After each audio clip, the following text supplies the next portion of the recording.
I have arrived. I have arrived.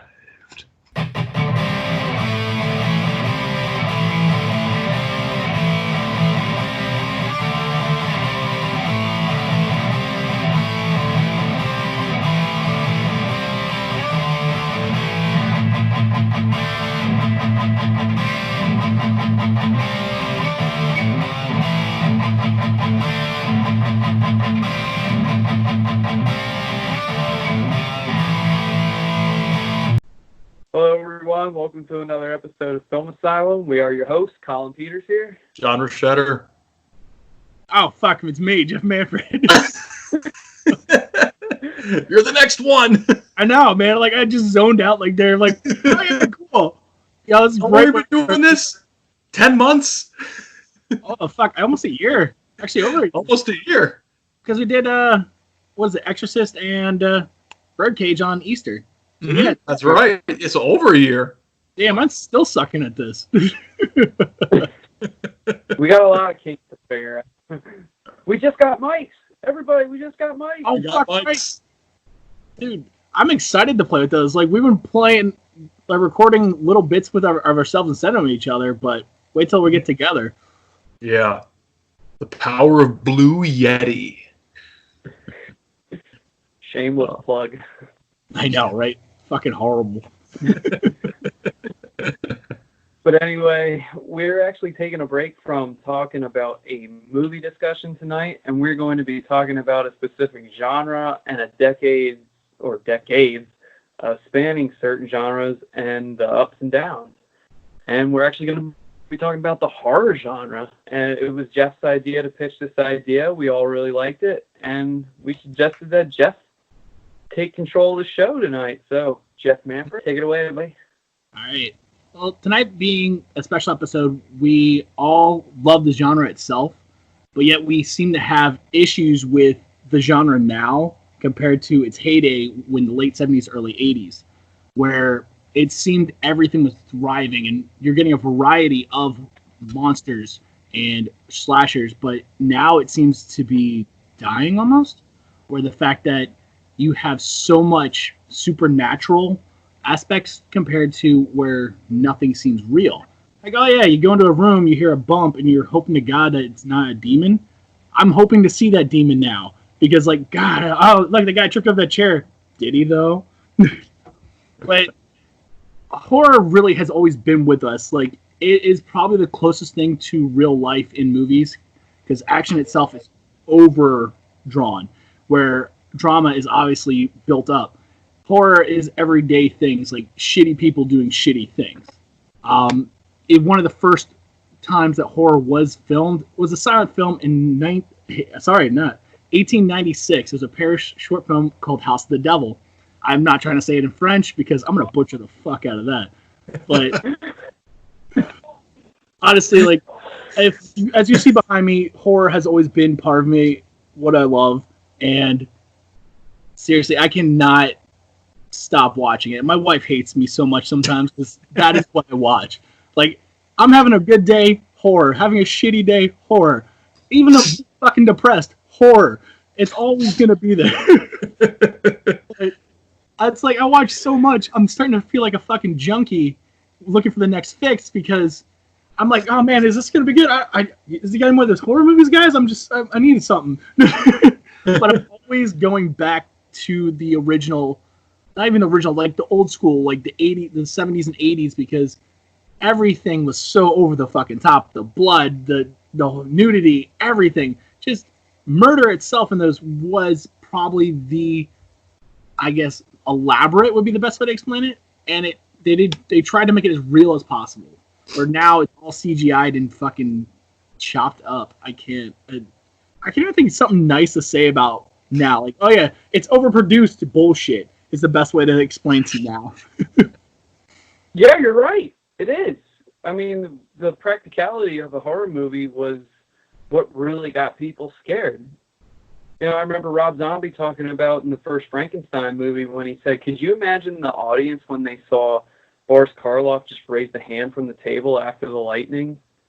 Because it was all makeup. It was, like, of course, lightning was a special effect at the time, but Nobody saw anything like that. There was no social media. There was no paparazzi pictures and behind-the-scenes stuff. Nobody saw stuff like that before. So when you saw the monster on the screen, you thought, holy shit, that could be legit. And honestly, I still think to this day that makeup compared to some other Frankenstein iterations that they've done of the monster, that still is, to me, my favorite. Even though like the flat top head and the haircut looks off, and of course the clothes dated, but it was, and that it was a different time when that movie was made and a different time when that movie took place. But I think it's the makeup and the that really did it. I mean, do we look at it now and go, because we know it's a movie? But it's that sense of realism that keeps you in it, and it's that, how did they do that? When now you just see the CGI overproduction and you just go, that's computer. Oh, I know. There are some directors out there right now. I looked at some past interviews. One of them was with Neil Marshall, who has directed some of my favorite horror movies that have come out in recent memory. My favorite of the 2000s was The Descent, and he was talking about how when he made Dog Soldiers, the first rule he had was that he did not want to use a lick of CGI. Not only because he thought it didn't look good enough, but because they didn't have the budget. But most importantly, he thought CGI looked terrible. So his main goal was to make the werewolves look as authentic with practicality and makeup, to basically harken back in the days of American Werewolf in London, where it was just animatronics, robots, and makeup. And I mean, we need more people like him in terms of that's the mentality that they want to have to create a monster. And it's really fascinating, just him listening to him talk about how he came up with the concept for that movie, Dog Soldiers. Is a highly underrated movie. I wish everyone would go out and see it. I think it's actually free on Vudu. I don't think you have to pay a cent for that movie on Vudu, and it's free. But when you use makeup, it's always going to trump anything that's CGI or computer generated. Always. And you need to have more of that in horror. You just do.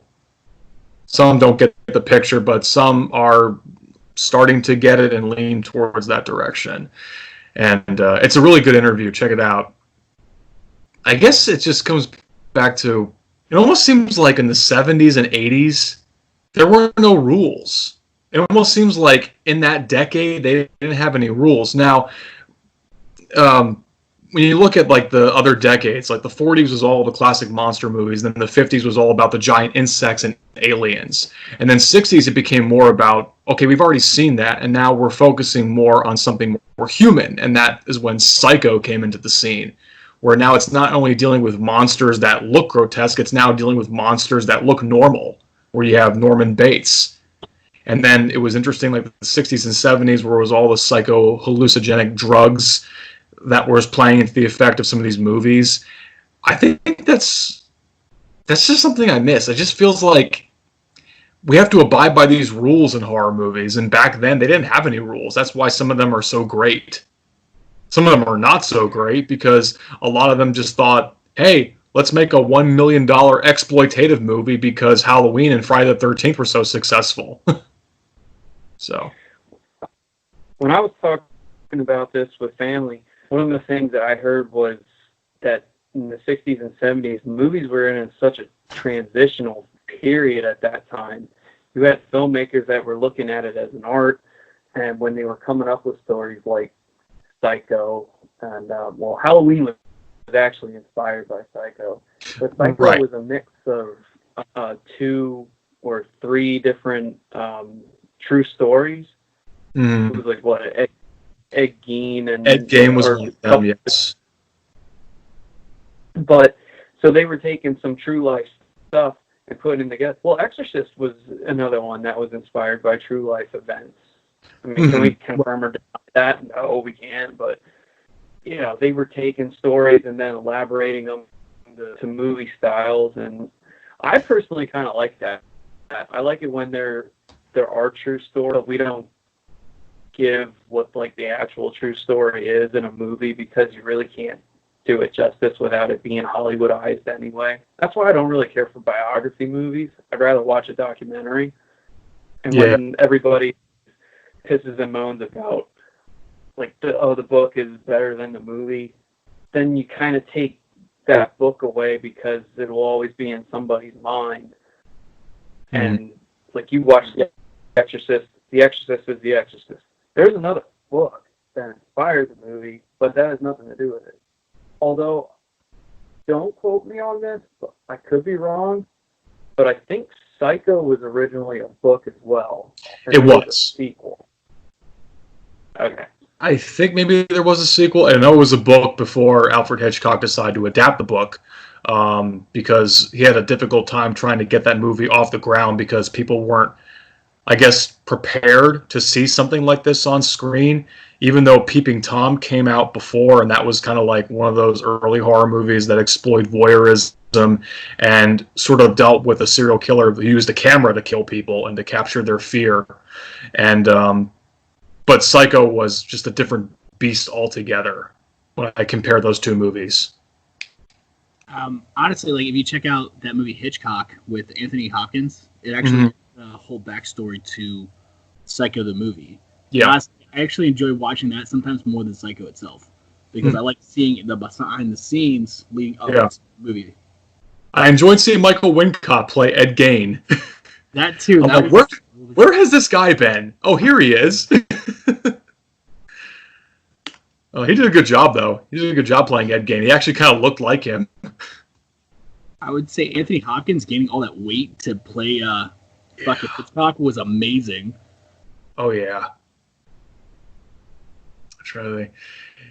Yeah, because Colin and I were just talking about how, like, in the 60s and 70s, it just seemed like back then they didn't have any rules when it came to making horror movies. They didn't follow by any sort of guidelines. They had an idea and they went with it. And when they have a small budget, they work with what they have. And they don't try to go overblown, which is what some of these movies are doing nowadays, where it feels like the horror genre has to have a certain amount of rules in order for them to be financially successful or relevant to the social commentary that is today. You got to have scenes with Google research scenes. You got to have dream sequences. You got to have all this, and you got to have that. Otherwise, your movie's not marketable. It's going to suck. Back then, they didn't have any of that shit like we were just talking about. You know, did Texas Chainsaw Massacre care about what people thought on social media? No. It's something about it. And I guess maybe back then, original ideas were still fresh in people's minds. And now it just seems like there are some movies out there that are completely running out of ideas. Well, let's just remake everything. Let's just reboot it and revamp it. We won't call it a remake. We'll just call it a revisioning of some sort. I don't know. The way I look at all these reboots and stuff is that back then when they had an idea, a lot of times what we had in those horror movies wasn't what they actually envisioned totally, because they didn't have the money or the budget to actually do what they wanted. And now when they say, well, we realize this is a successful franchise, if we re-up it, people will get a better idea for it, and we can re-energize the franchise that way. But it's also kind of like when you have a football team and a new general manager comes in, and you got some high-skilled key players from like the previous guy, and even though you were winning, the new guy wants to come in and pick his own guys and basically have his legacy and be like, yeah, this is what I got, and this is what I started. Sometimes they can be a little more relatable now, like adding the Google and cell phones and stuff like that, because, I mean, horror movies were teen-based, you know, they were based around a bunch of teenagers, and so you kind of have to make it more relatable. And back in the 80s, you know, they didn't have any cell phones. And so when we were growing up, we barely had cell phones when, you know, we were teens. Nothing like what they are now. Yeah. And so I can see it. I can definitely see, like, why some of the stuff's in there. But to make it a requirement, I think is stupid. I think it's silly. It makes sense when they say, like, hey, we got a problem and we got to look it up because they don't know what to do, how to handle it, or people think they're crazy. I mean, I like it when they acknowledge that if they go tell an adult, they won't believe them. But then there might be some where they might seek out like an Ed and Lorraine Warren or something and then be like, yo, can you help us? We got this situation. But that's just going along with the story. It makes it pretty practical. Like when they remade Fright Night, you know, I thought that actually worked out pretty well, how the kids went around getting David Tennant to come in. I mean, it was kind of like on the same lines as the original, but it was still, you know, updated, I thought. I thought it worked out pretty well. Yeah, I think what really helped that movie was the script. The fact that it was actually funny. It actually fleshed out some of the characters a little bit better than the original. And the two go-to performances are always, you know, Jerry the Vampire and Peter Vincent. And they got David Tennant and Colin Farrell to basically chew up the scenery. And they did a great job in that movie. And, you know, God bless... oh my God, the actor who passed away, Anton Yelchin. He was great. He was great in the movie. I thought he was better than the original male lead. I thought he was actually better, and I actually thought that they fleshed out the relationship between him and Evil Eddie, better in the remake. So, wait. So you're telling me? I'm just saying, like, you guys are talking about updating stuff that was really good back in the day. So I'm saying that House on Haunted Hill, you're saying that remake was fucking good compared, or like it needed to be updated? That was the shittiest fucking remake I've seen in my life. I'd say, look at House of Wax. The original was amazing.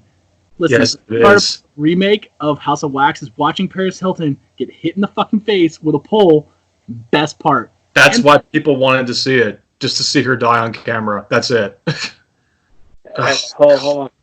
I did not say every remake was good, nor did I agree with them. No. I was just saying what did work and the mindset of what goes into a remake and why and how this and that works out. I am not for them, but yet I'm not totally against them. Mm-hmm. I mean, I personally wouldn't mind seeing sequels, and that would take traits of the original movie and update it with the budget and stuff. But I mean, some movies you just can't remake. Like, how can you remake Exorcist? You know, you shouldn't. I know I'm gonna get Jeff fired up here, but 2010's Nightmare on Elm Street. Dude, yo, straight up, you did not have to do a fuck you. You did not have to do a fucking thing with that, except shoot it shot for shot the way the original was. That's almost. All Not right. quite Gus Van Sant's Psycho, but still. Listen, it took me 3 fucking days to figure out whether or not how much I hated this movie or fucking liked it. But I sat there speechless after watching that fucking train wreck because I could not comprehend why the fuck they remade it in the first place. And I'm like, oh my fucking God, what the fuck am I watching? Exactly, they wanted money, so they literally raped a character from the 80s. Raped, and then like it's from our childhood, so we remember how cool that is. So we're like, all right, cool. I remember Freddy being a badass, so I'm gonna go watch Freddy being a badass. But we didn't. We didn't get really anything fucking cool. We got maybe 2 dream sequences that might have come out cool, but then you got some half-ass fucking hack playing Freddy, which, oh my God, the fucking makeup. I could do a whole fucking episode of just screaming about this movie because fuck this movie, all right? That's the best that's coming out right now because all right, well, but Jackie Earle Haley, I do enjoy him, but make him shit. Did you just say don't make it worse? It's already worse. We'll save that for its own episode. But to change topics, remember when we saw 2009's Friday the 13th? Yeah, it was more of a re-imaging, and it was already like what was in play. It wasn't really a reboot or a remake. It was like a tribute. Yeah, like a choose your own adventure. Like, hey, here's another way Jason got his mask. It played homage to the original 3 movies. Yes. Fucking in one time frame instead of going, hey, here's 3 separate movies. Here's a 2-hour-long movie with 3 concepts into it, which made that movie good. You get to see a lot of cool things. Yes. Derrick Myers as Jason, he did an amazing job. It showed how smart that monster really is. I say monster because that fucking dude is a monster. He plays every single like gargantuan in any horror movie. He was a Predator in Predators. I mean, he's everywhere. He's Swamp Thing. Yeah. And he was Dick Puncher in Community. Oh my god. Dude, it's always going back to Community with you, isn't it? Goes back to Community. I love that show, dude. Goes back to Die Hard. Wait, he's in Die Hard? No. I'm just saying everything we say goes back to Die Hard. That's it, I'm out. He was in Die Hard 6. I don't know. Hey, don't rule anything out.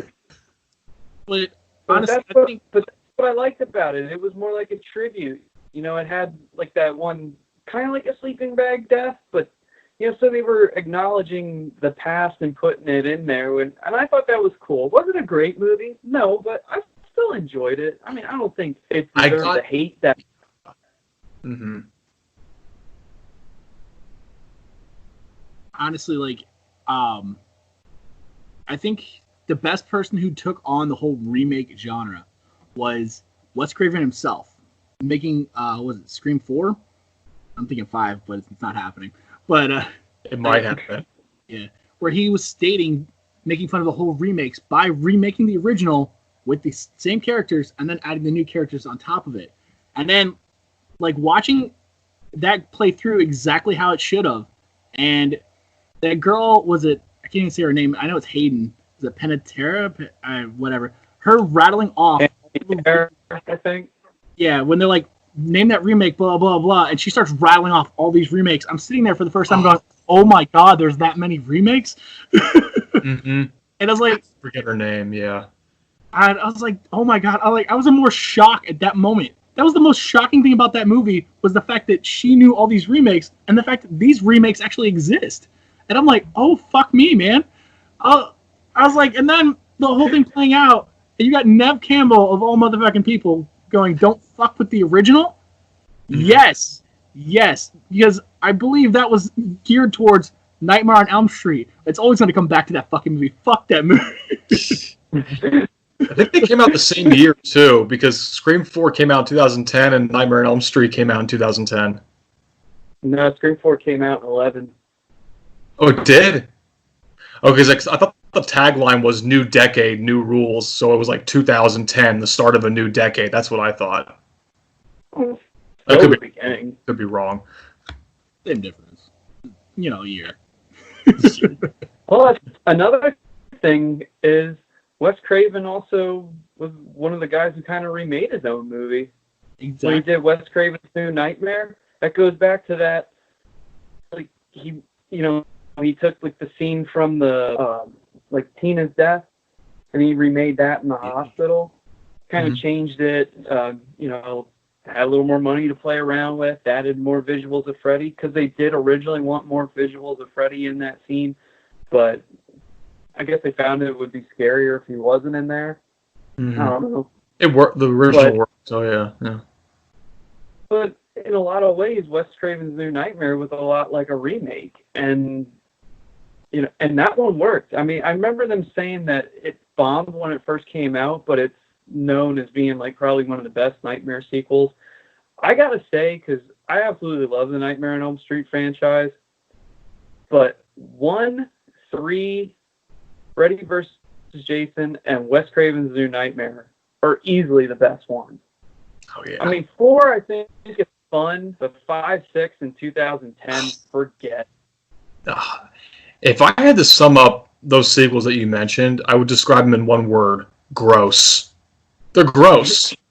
Especially 4. Some of the kills that happen, I can't even look at that. It's cringe-inducing. I mean, I get it because it was like kind of, what was the director? Rennie Harlan's idea of like bringing Freddy into the MTV scene, having him wear sunglasses and having him pose with chicks and, smiling at the camera, wink, wink. Let me kill this girl in a roach trap. Oh my God, just ugh. I get what you're trying to do, man, and it made money because he was homeless, and this movie kind of brought him off the streets. But still, those other movies just gross.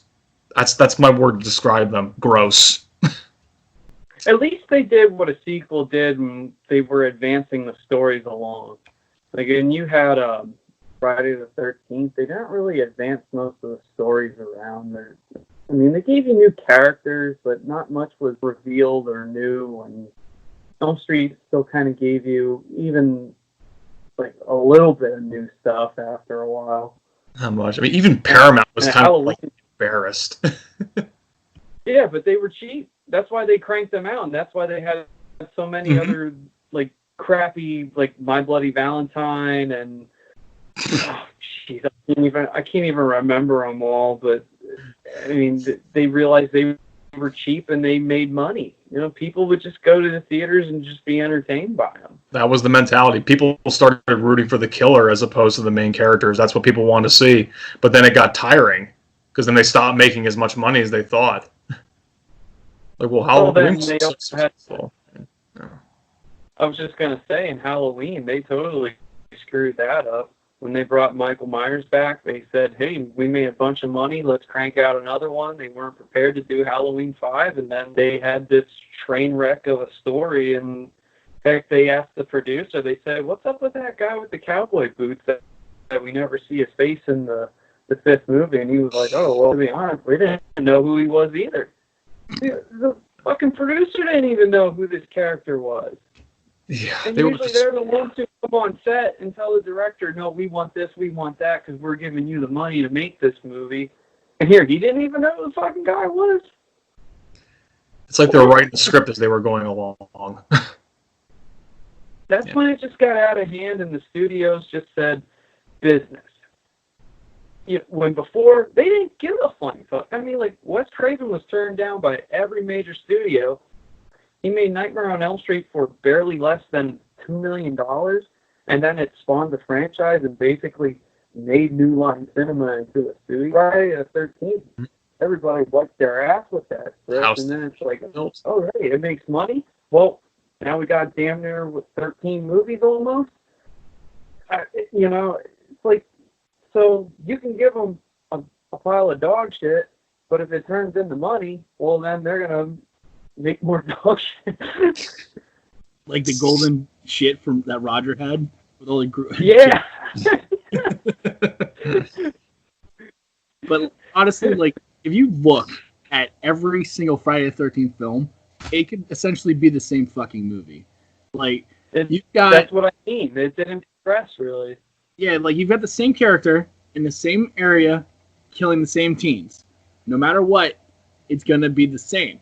Where Nightmare on Elm Street literally kept evolving the character. Even though the movies got worse, it still evolved who he really was. He ended up being a dream demon, which probably one of the worst fucking movies, Freddy's Dead, showed that. Like, you had a cool sequence with 3D glasses, but it's not really worth it. You get the cool practicality, you get the cool like visuals, but you're not really making anything. They didn't look good. Ugh, they didn't look good at all. I would say they tried. I would say even one of the biggest franchises that we didn't even, I would say not no one, I would say that we didn't talk about yet was Evil Dead. That was probably the biggest indie movie that nobody ever knew of, because it was the most fucked up movie I've ever seen in my life, and now I can't get enough of it. Like, hey, that was just, oh man, it was just Detroit filmmakers just wanted to go out to a cabin in Tennessee. They just decided, hey, pack up the gear, let's make a movie out in this cabin. The way he evolved that series alone, going from being a straight horror movie and then kind of turning a little bit of the comedy into the sequel, and then you discover Army of Darkness is literally just straight up humor. I was like, I did not realize that was the third in the series until fucking years later. I was like, I've seen Army of Darkness a lot. I didn't put the correlation together that belonged part of the Evil Dead series. I'm like, yeah, dude with a chainsaw hand. Cool, whatever. But when that was probably one of the best remakes I've ever seen in my life, was when they took the Evil Dead and brought it back to the horror universe, where they stripped it down to the horror elements, took out the humor, but they fucking went over the top with the gore and the straight up like slicing their faces. Like they took the key elements from that story and like, oh, by the way, we're gonna make this more fucked up. The only thing saw to the face. Yeah. The only thing I wish they would have done, they teased it at the end of the movie, bringing Ash in, is actually having showing that he's in that universe, that she's part of the original Evil Dead universe. They should have actually put that in the show, or done it as a sequel. Now we're getting nothing. Oh man, when they canceled Ash versus Evil Dead, dude, might as well just chop my balls off. Like, Sam Raimi making that show was amazing, because like he took the same thing, like he did that first episode and he's like, hey, I'm gonna hand this off to other people after I do this episode, which showed like the evolving of that character being a shitty person, still being a shitty person 30 years later, afraid of this book that he's had in his trailer. But it was so great because you got to see Ash be more of a hero, and he does evolve, and he's not just like this bumbling idiot who gets lucky all the time. He actually did use intellect, and he knew to go to the cult bookstore and like have some sort of like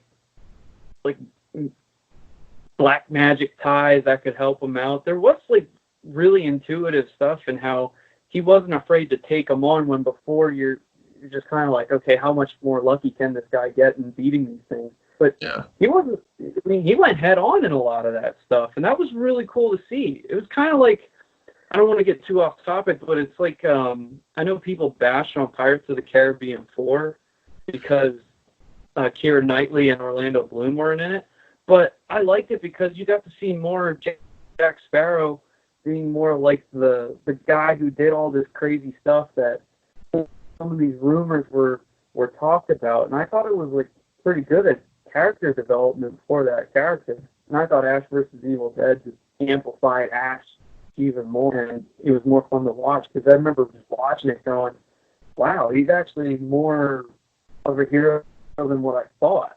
That's what was really cool about it. It was a really cool mix of horror and comedy. I actually think it's probably the best combining of the two, when you got Evil Dead 1 and 2 that are pretty much horror with some little comedy, 2 more than 1, and then Army of Darkness was nothing but pure comedy, but then Ash vs. Evil Dead just put them together, and they took off, and it was fucking awesome. Jeff let me borrow the first season, and I think I watched the whole first season 3 times in 1 week or something. It was that good. Yeah. So last year, right before I met Bruce Campbell, it was right before the whole 31 horror movies. So it was like the week leading up to it, I started rewatching the series. So me being me, I was watching it with Thea, not thinking about everything. When he was chopping up some of those deadites, she straight up stopped where the fuck she was doing and watched. I'm like, at this moment, I was a proud parent, and then I realized I was a shitty parent. So I'm sitting there, I'm like, oh fuck, all this blood spraying, and I'm like, oh fuck me, what did I just do to this kid? Needless to say, I'm not allowed to watch horror movies with Thea anymore. Oh no. I've already watched a lot. But Ash vs. Evil Dead is a really good example of the progression and how it can work. How, like, reasons why I think the sequels can progress better than a reboot. Like you know it's still in this story. If you progress the characters as well as the situation, it can still work. Maybe you can even bring in new characters to pass the torch off to, and not just fully be like, oh, here's a new guy and like him, and they're going to carry the rest of the franchise, because you don't know what people are going to take. Sometimes you got to bring in new characters, have them work with the guys who you had before, and see if they can carry the load. And then it's like, okay, yep, here you go. I mean, perfect example of like when we're talking about updating movies and giving more of an origin story and it doesn't work and then you just kind of like totally ditch the original was Rob Zombie's Halloween. Like, I did not need to see Michael Myers as a little kid. I didn't need to see the broken home stuff. I felt like it was just so typical. Like, it's more scarier that a kid you don't know about who's quiet and looks like life is, you know, pretty much normal for the most part. And all of a sudden he just goes and kills his sister. I mean, in that movie, you're like, oh, I could see the kid killing his family. Oh my God. The first 10 minutes of that movie, I'll be honest, I have no words. But it's almost enough for me to turn it off every time. Where we got rape jokes, we've got masturbation jokes, we've got screaming babies, we've got shattered dishes, we've got Sharon Moon Zombie losing her shit, and we see kids wearing masks. All within 5 minutes, and the dad's talking about having sex with his daughter. This is in the first 10 minutes. I have no words for what he put on screen. And at times, I can't even finish that movie. I don't know what he was thinking. I actually like it when it gets to the adult Michael Myers and adult Laurie Strode, or teen Laurie Strode. But that prequel stuff, just fucking garbage. Honestly, like, I like that Rob Zombie took the supernatural element out of that fucking series. He may have made it white trash as fuck, but he made Michael Myers human.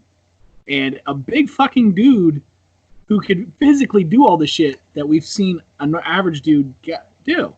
I go, all right, if that guy's like a supernatural monster and he's doing this, it doesn't seem scary because when you bring that supernatural aspect into it, it kind of doesn't really have the same effect as a 6 foot whatever fucking 300-pound monster picking you the fuck up going, yeah, he's gonna murder the shit out of you.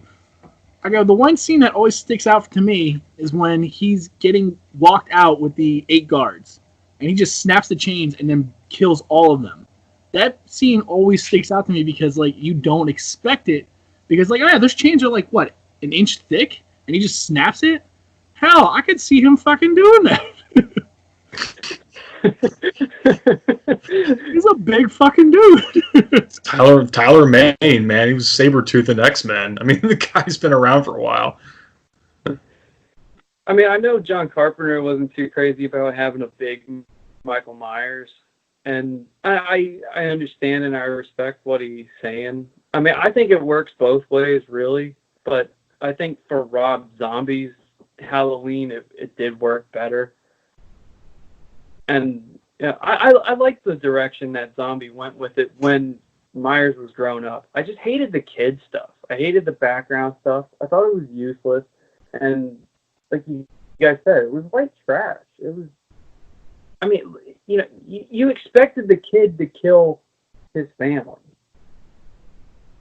Like I said, like, it's kind of like what we talked about in Joker. You know, like you start feeling sorry for these guys who are monsters, and it's like you're really not supposed to feel sorry for them. I mean, Michael's an enigma. Freddy's a piece of shit because we know his backstory about being a child rapist and a murderer. That's a piece of shit. Jason, you feel, if there's anybody, you feel sorry for Jason. Because he was just a kid who got picked on, went to camp, drowned.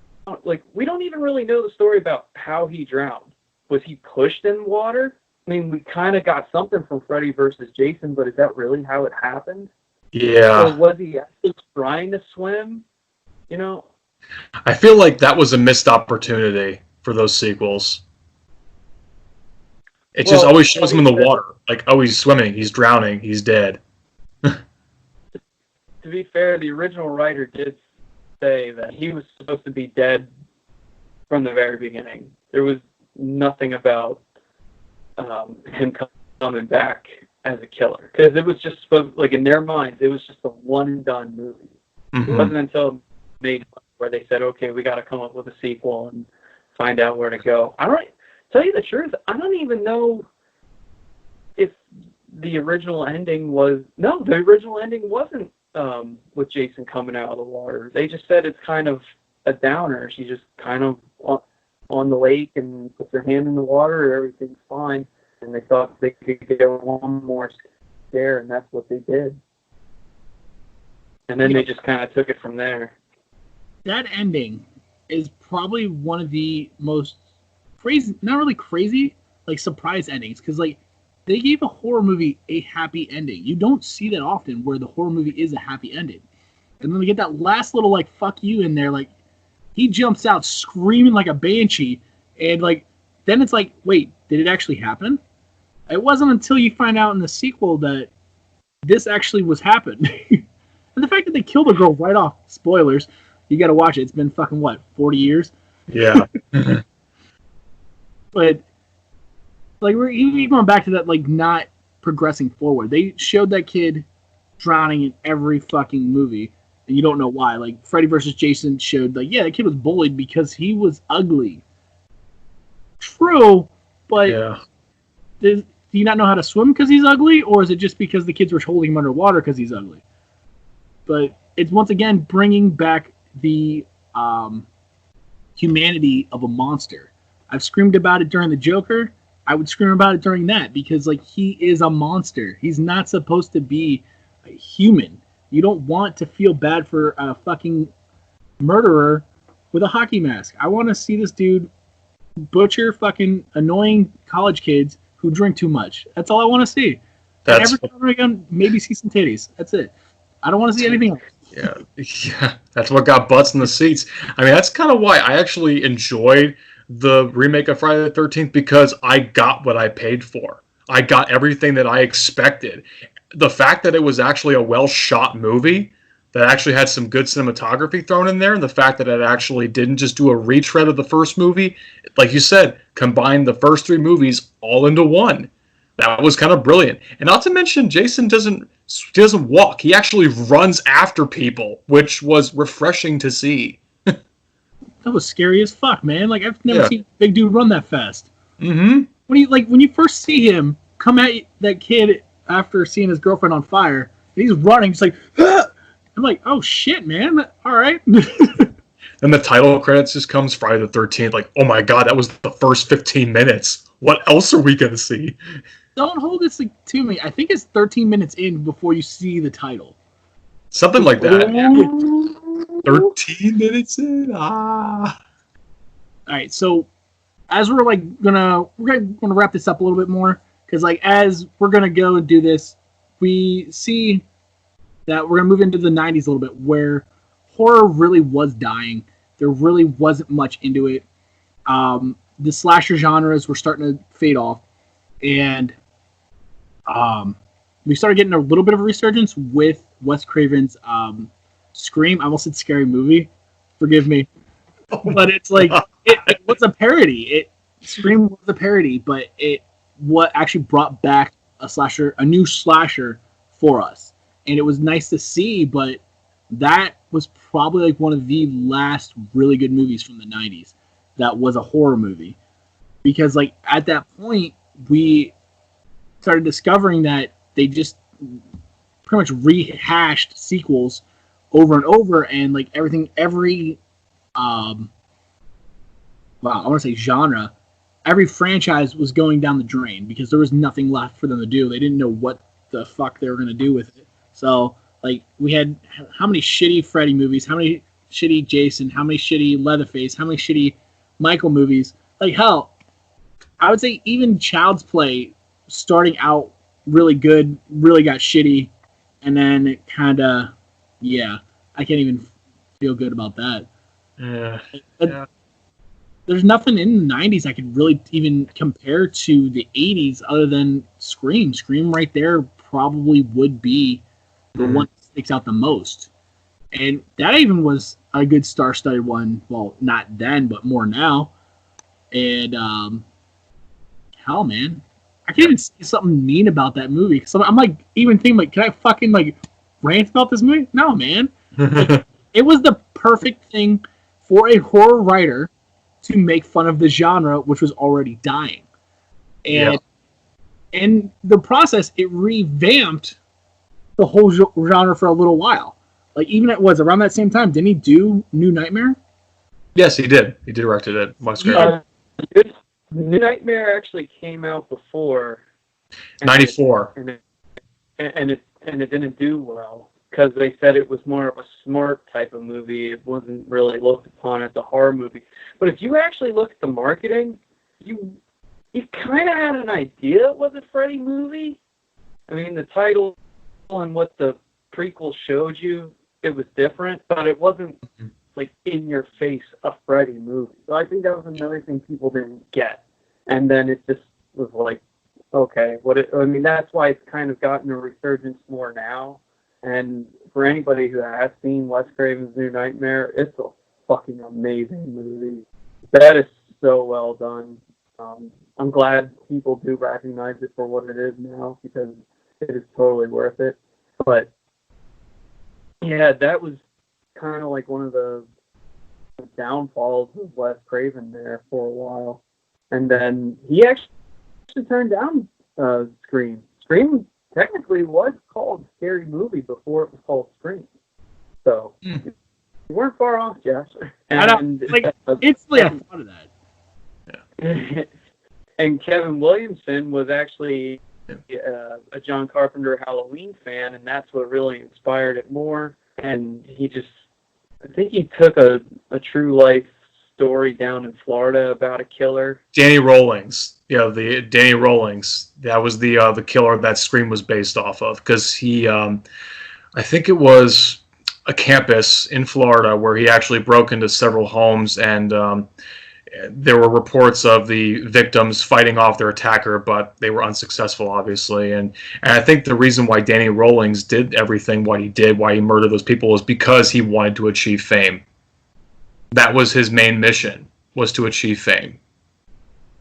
And I think the story about the what's your favorite scary movie thing was because Kevin Williamson was actually like house sitting for a friend of his, and just to kill time, he would call up friends, and as he would chit chat, he would say, "What's your favorite scary movie?" And he'd be all alone and just like call people and just talk. They would talk about that, and that's where all the phone stuff came from. Yeah, Gainesville Ripper. That's what his name was. Gainesville Ripper. Oh, nice. And they mixed all that. What? But they mixed all that stuff, like the phone calls, the guy in Florida, Danny Rawlings, and like the collection of what happens in other horror movies. Like all that stuff was the talk and the parody coming out, and he just put it into a script. And he actually had the sequel already in mind. So he had one written, and then he had two ready to go as well. Oh, that's really cool. Okay. And he was spot on with that. Like everything in Scream was spot on when it came to those parodies. And everything that, like this happens in a horror movie, yeah, he got it right. Okay. I would say probably the best scene in that entire movie is Jamie Kennedy literally making fun of every horror movie. Like, you smoke weed, you're gonna die. You have sex, you're gonna die. Like, that was probably the most amazing scene because yeah. Nudge, nudge. This is a satire too, not just a horror movie, but a very smart satire. The jump scares are in there for a reason, because he's making fun of the jump scare element. And what is it? We didn't really see a resurgence of horror again for almost 5 years, where like we probably got some sprinkled throughout, but I would say 99's Blair Witch, which we already have an episode where we screamed a lot about. We have a debate about that one. Is that a debate, or is that literally just screaming for like an hour and a half? I think it was you screaming for an hour and a half. I did scream. But that was also the beginning of the whole found footage, the like first-person view shots of everything, where that eventually gave us Paranormal Activity, the VHS. Even those movies were not really a nice resurgence. Like, it wanted like to give you more to your imagination. Like, oh yeah, there's something happening over there on the other side of the wall, but I'm not going over there. No, you walk your fucking ass over there and let me see it, because now I'm getting bored because you're too scared to walk over to that closet. Yes, make it happen. I'm like, the one that always sticks out to me, I'm always a George Romero fanboy, but Diary of the Dead pissed me off so much. I enjoyed that movie because A, it's a George Romero, and B, it's a zombie, but if I'm seeing zombies over in the fucking corner doing something, I want to see the zombies up front. I want to see it here. I don't want to see it like, oh, get away, go, no, okay, no, get over there. That was my biggest problem with those found footage movies. Like, I want to see the action. I want to see it. Yeah. Anytime they take a character that you expect or you enjoy away from the movie, it always kills it. Like when they did Jason Goes to Hell, they had Jason at the very beginning who gets blown up, and then it's this invasion of the body snatchers kind of thing or something where he's like a little demon and he's jumping from all these other people, and it's him, and then at the very end you have to have like a relative bring him back, and he comes back as the blown up version. It was like, what is this? They tried. And then that director, that director's an asshole, because interviewed he said, I wanted to make Jason a prize at the very end, and then people complained that, oh, there wasn't Jason enough in it, and he goes, hey, there was like 6 other movies with him in a hockey mask. Why don't you just go rent them? It's like, no, fuck you, dude. If this is the last one, I want to see that motherfucker on 90% of the screen. Not this, oh, it's the last movie, here's a little treat. Get out of here, man. Get the fuck out of here. The last movie, you're not going to have a guy in it? Fuck off. Yeah. I definitely, I know the 2000s, I think every decade seems to have their identity. The 70s was monsters, the 80s was slashers. If I had to give an identity to the 90s, this might be stretching it, but there's one movie that I thought was very good in the 90s, and that was Candyman. The original Candyman, I thought was great. And I think if there was any kind of identity in the 90s, it was the idea of urban legends. That's one thing that they were playing with a lot, because there's even a movie called Urban Legend with Robert Englund in it where he teaches a lecture. And there was even I Know What You Did Last Summer, which played with the urban legend of the hook on the door. You know, I would say that was probably the identity. And but yeah, when it got into the 2000s, it was just all about found footage, and that's when it really just got off the rails. There was one year, 2007, I counted 7 different horror remakes or found footage movies thrown into that year. And what do they have in common? They all sucked. Every one of them. I'm like, I even wrote a page on IMDb. I'm like, what is going on here? I want to see good horror movies, and you guys are shitting over everything. Yeah. And we also had a huge vampire and zombie movement there for a while. I mean, that was going beyond the 90s, but it was just kind of like, what can we do that people are going to enjoy? And then it was just like this vampire thing after another vampire thing, and a lot of them didn't work. And I do enjoy vampire stuff, but a lot of them were just trash. The last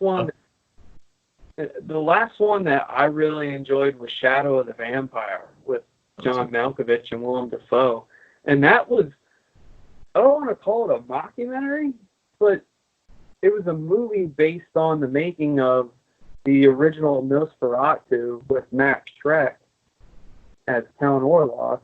And they tried to say that Max Schreck was a real vampire, and John Malkovich, who was Frederick Murnau, the director, actually got a real vampire to make it authentic and scary. Because when you watch the original Nosferatu, like I was talking about with Franken, the original one in the makeup, he's scary. That is Nosferatu, oh yeah. And see this movie being made the way it was, and that was shot well, had great music, the actors. There was a lot of really amazing stuff in Shadow of the Vampire. I absolutely love that movie. And it really wasn't a horror movie, but it had scary elements. And it was entertaining throughout the board. Yeah. That was great, yeah. Where they tried to devil in the idea that, he's just training under the Stanislavski method, where he's just completely immersing himself in the character. What does he eat? What is his life like?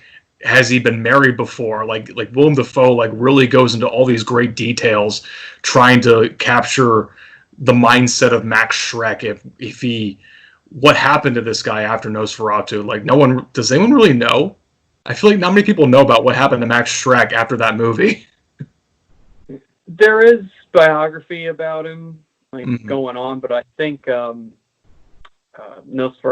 is the most iconic thing he did. Yeah. But there are pictures of him outside of makeup as well. Okay. And as far as like authenticity of a horror movie goes, that was like the last best one for a long time, and that came out in 2000 or 2001. Okay. And then we really haven't had anything significant. I say we didn't have anything significant until The Conjuring came out. Really? I say one. My opinion. The only one horror movie that I really enjoyed in the 2000s was The Descent. That movie still terrifies me to this day. Neil Marshall making this very claustrophobic movie centered around, a group of friends, all women, spelunking and cave diving, and they come across this unknown creature that's hunting them down one by one. And they basically have the traits of bats. I mean, that movie, all it takes is that one like dream sequence where the pole goes through the girl's face, like as she's like looking out the window. My one friend, every time he sees that, it gets him every time. He just yells out, "Oh my fuck! Damn it, man!" Oh my fuck? Yeah, it wasn't even a coherent sentence. It was completely just a gut response to what he just saw. But the movie itself, it has great characters, and it's, like I said, it's claustrophobic, and it has some good scare elements. It doesn't do jump scares. I was talking about Neil Marshall before. Like, he clearly has a love of the genre and doesn't want to do CGI, or at least wants to go away from CGI. Say whatever you want about Hellboy. I mean, at least there was some good makeup in that, but the CGI did not look good at all. I mean, there was studio interference with that, but he's a guy that firmly believes makeup and robotics, that's what the horror genre needs to keep doing. He did with Dog Soldiers, he did with The Descent.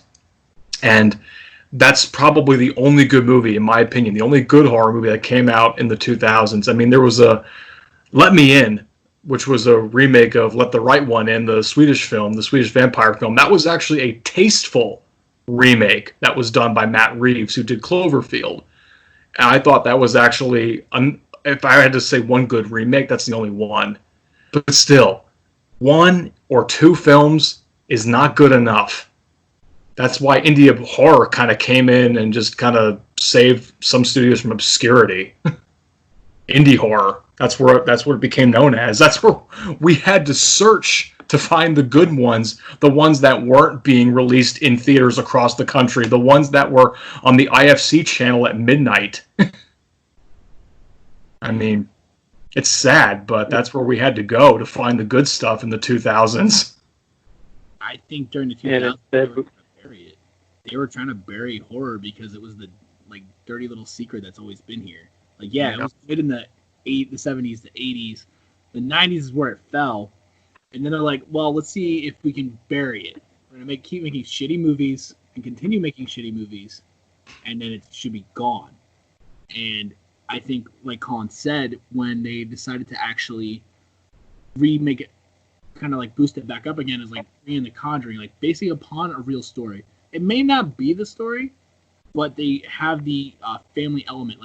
Lorraine and Ed Warren kind of made those movies better. Granted, I think the two core movies, Conjuring 1 and 2, amazing, but all the spin-offs, not really fucking worth my time. But some are good. That's the problem. I think they wanted to hide horror from everyone else.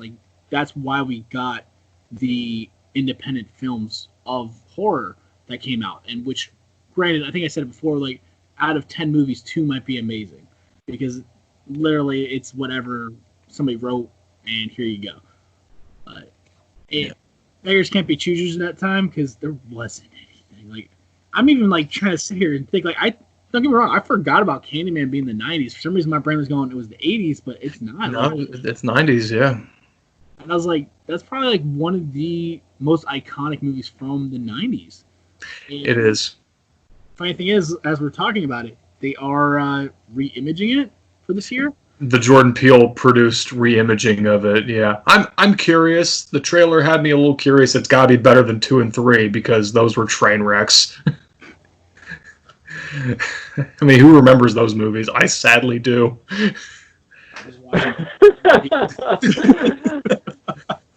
But yeah, now like we're kind of getting to these ideas where, as I said before, it seemed like we had a lot of great ideas in the 70s and 80s, and now it seems like we're running out of ideas as the years are going on.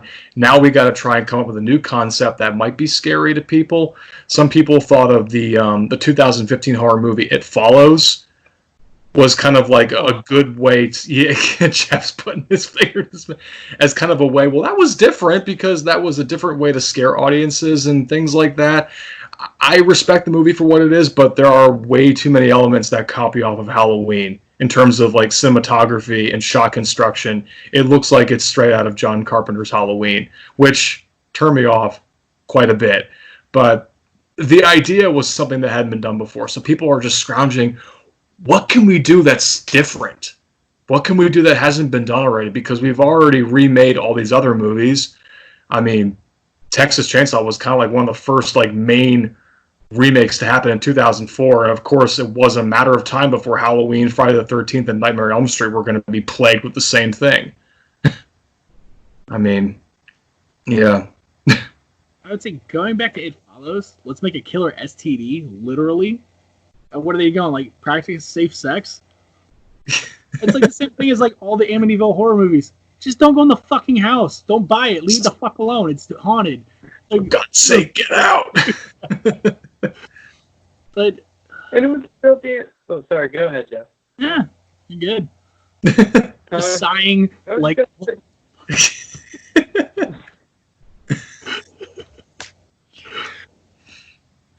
Oh, but yeah, it was just found footage. Hey, wait. You got. I didn't even get to say what I wanted to say. I was trying to let you. I was just sighing. Dude, I can't see you for some reason on this transmission here. This transmission. Whatever. But I was just gonna say that they didn't really give sequels a chance either, you know, around that early 2000s mark. Like when Freddy vs. Jason came out in 2003, most of the time that meant that there was going to be a resurgence and a pick. I remember Jeff and I had talked about it, that we thought, oh, maybe they'll give like a solo Jason and a solo Freddy movie, build up some money, and maybe like have them somehow intertwine again after, I don't know, 2 or 3. No, nothing happened after that. Yeah. That was the last movie until they remade them. And you know, they kind of missed the boat on that, because they could have probably had another Versus movie with Robert Englund. And like, if you guys, like, when money talks, I mean, try to make it work. I mean, they just didn't make anything work by the sound of it. It was like, why? Robert Englund was already pushing like 50 or 60 at that time. I don't know how old exactly he is. But it's like, you got the guy, use him. Still bringing in money. Yeah. And then instead they're going to like shove all those Hellraiser movies down our throat. Hell, we found out that most of those Hellraiser movies aren't even Hellraiser movies. They were just made movies, and they said, hey, let's put Pinhead in it, do some reshoots, and say it's a Hellraiser movie. Like, what the hell is that? Or then they get so damn out there with sequels like Leprechaun. Wait, you had to bring up Leprechaun? You had to bring up Leprechaun? Why? I was trying to leave that out of here. It's a horror movie. It is a horror movie. It's a shitty horror movie. It's like, is it though? There's more humor than there is murder, all right? They rip off scenes from A Nightmare on Elm Street in that movie. They straight up ripped off that phone conversation scene, except that the tongue, it was a hand. Give me a break. They had no idea what they were doing. But he goes to Las Vegas, he goes to space, he goes in the hood. When you go to space, you go to die. That's where some of these horror genres go, to die. Oh. Jason X was a fucking amazing movie, alright? It made up for 9. You shut your mouth. Jason X was awful. Hey, we got Jason in that movie. Exactly. That's all we wanted, was straight up murder, titties, and murder. Could you get past the porn quality cinematography, the porn quality dialogue? Could you get past that? Yeah, because it's probably was softcore porn. They just cut the, sex parts out. Yeah. Just like these movies that you just reinsert Pinhead. So like the Hellraiser movies, Jason X is really just a softcore porn, and they put Jason in to say, hey, this porn will make money. Yeah, exactly. That's what it had to have been. I'm serious. Have you seen the quality of that movie? It's awful. It's terrible. It is awful. You guys say awful like it's a bad thing. I've seen some shitty movies. Come on. Trust me. Did you know that movie came out in the same weekend as Halloween Resurrection? Listen, that's a shitty movie. I can't even talk nice about that. Resurrection away. I remember John Carpenter, he had an interview, he said, I don't really watch many of the Halloween sequels, but I just happened to be flipping through the channels, and there was that one that came on with the video cameras, and I just put my head in my hands. I'm like, oh my God, what is this? Jesus. That's when MTV took over. MTV was taking over like certain horror movies, and that's a prime example of one of them. Everything's got to be digital. Everything's got to have these MTV pop stars appearing as the lead characters in these shitty horror sequels. Thank you, MTV. You suck dick. Oh my God. It was bad. That was a bad time. It's bad time. I know, John, but I actually enjoy Halloween H2O. I mean, as far as Halloween 2018 and H2O goes for anniversary movies, Halloween 2018 totally blows H2O away. But for them bringing Michael Myers back, that was a pretty solid Halloween entry at that time. And that was the MTV version itself. Oh my God. I could make an entire video about Halloween H2O on how I don't like it. I think I just watched it. What do we do during this podcast? Seriously. He looked like he was played by a 25-year-old college student. He might have been. He's supposed to be 40.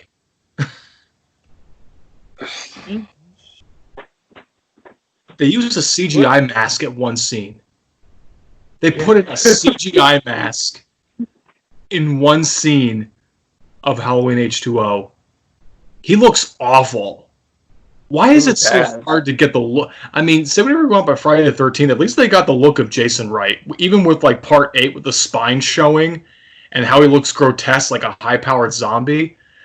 The look of Michael Myers as he transitioned throughout the movies, he looks like hell. Like they were just kind of like throwing out the mask and just buying a new one and just saying, hey, here's the mask. Don't you want to distress it or dirty it up? No, why would we do that? Just put the mask on. It'll look good. Yeah, the mask did look bad. At least they get right Nate. I